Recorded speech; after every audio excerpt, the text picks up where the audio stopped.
But I think Jerzy has made some challenging points, at least two challenging points for the debate also in Ukraine.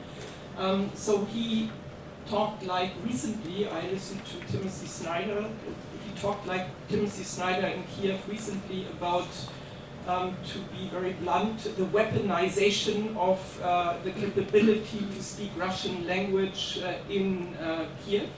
So how to make use of this capability in this war on information, even outside of Ukraine, in eastern part of our European continent.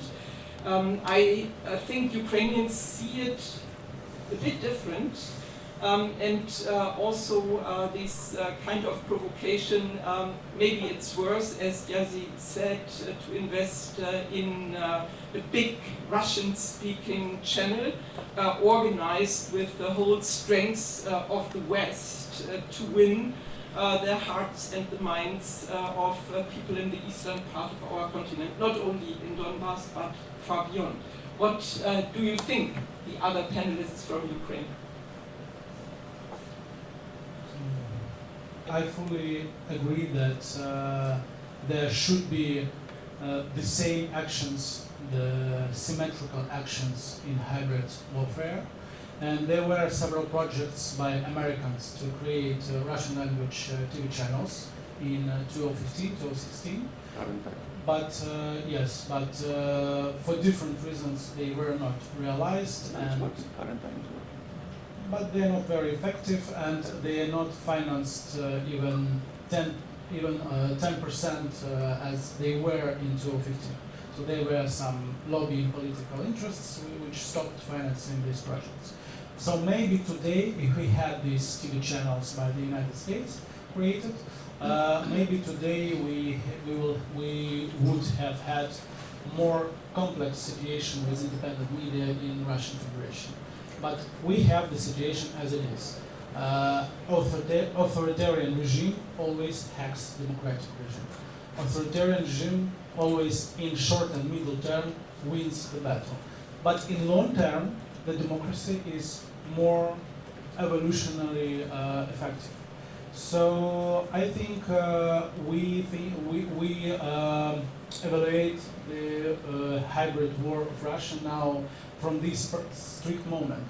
They are winning the situation, they have experts, political parties, they have Brexit, they have a lot of things done against Western democracy. But I think in long term, like in 5 or 10 years, the democracies will overcome the situation, will win.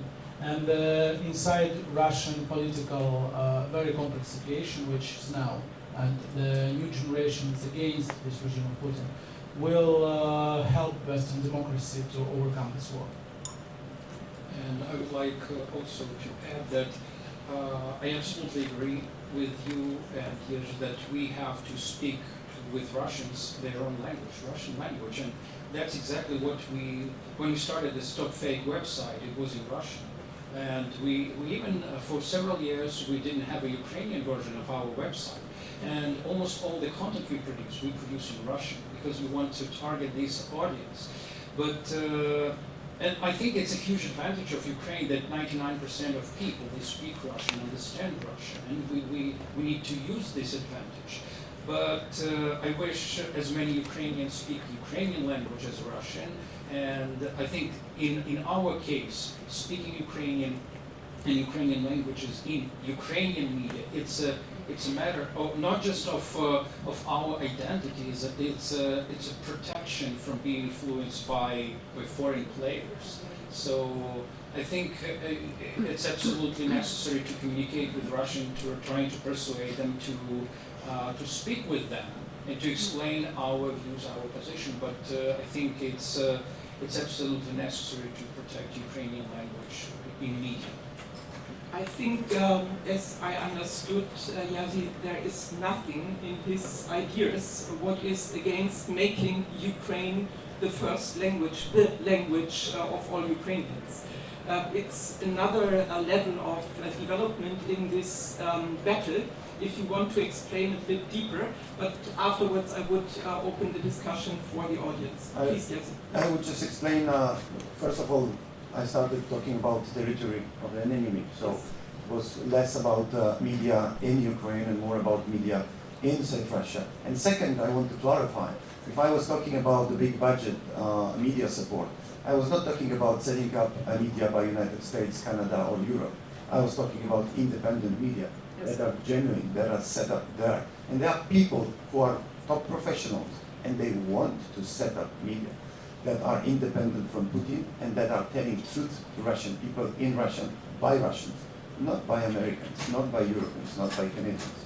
So that is the strength that we have to use, and that is the direction we have to invest, not fighting propaganda with another propaganda, because whatever genuine news we will send from US TV station, they will be not trusted. And that's why I said that the trust is now a most expensive commodity, not the truth.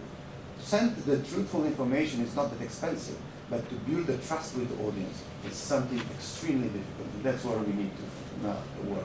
And the second point is as a transformative power of Ukrainian society. And here we are talking about ability to communicate in Russia.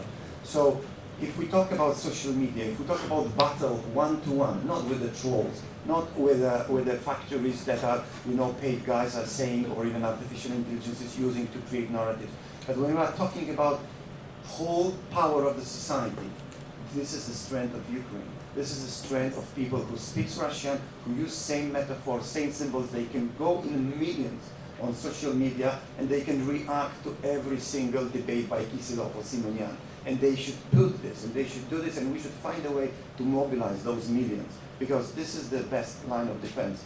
The Russians would understand that this is not the one government in Kiev, but the whole Ukrainian society that speak to them. Thank you, Jerzy.